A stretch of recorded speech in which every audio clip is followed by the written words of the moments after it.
Hello friends, আসসালামু আলাইকুম। আজকে আবার নিয়ে একটা ভিডিও নিয়ে চলে আসলাম। আজকের ভিডিও হচ্ছে আমার আইস মাছার জন্য আমি নিয়ে নিয়েছি একটা বাটির মধ্যে পানি ঢালবো, গরম পানিটা দিলে কি হয়, মিক্সটা হয় মাচাটা।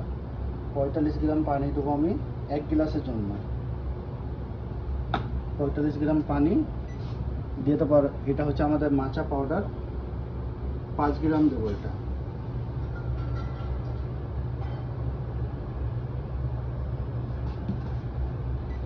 5 গ্রাম হয়ে গেল।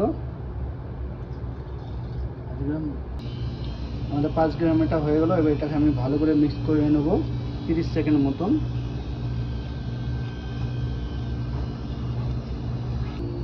দেখুন বন্ধুরা, এইভাবে মিক্স করে নেবেন যেন দানাটা যেন না থাকে। দানাটা থাকলে কি হয়, মাছটা খেতে ভালো লাগে না।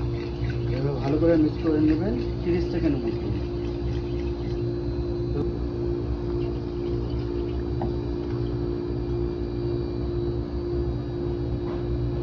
হয়ে গেছে।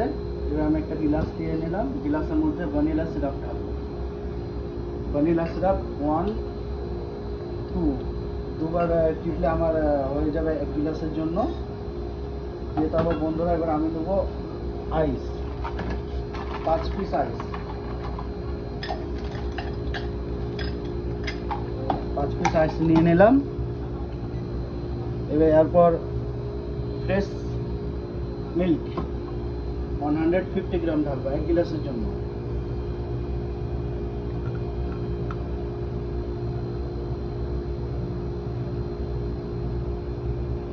পঞ্চাশ গ্রাম ফ্রেশ মিল্ক হয়ে গেল।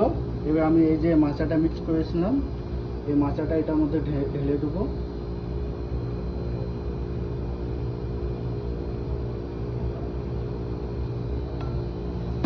দেখুন বন্ধুরা, আইস মাচা আমাদের কেমন হয়েছে।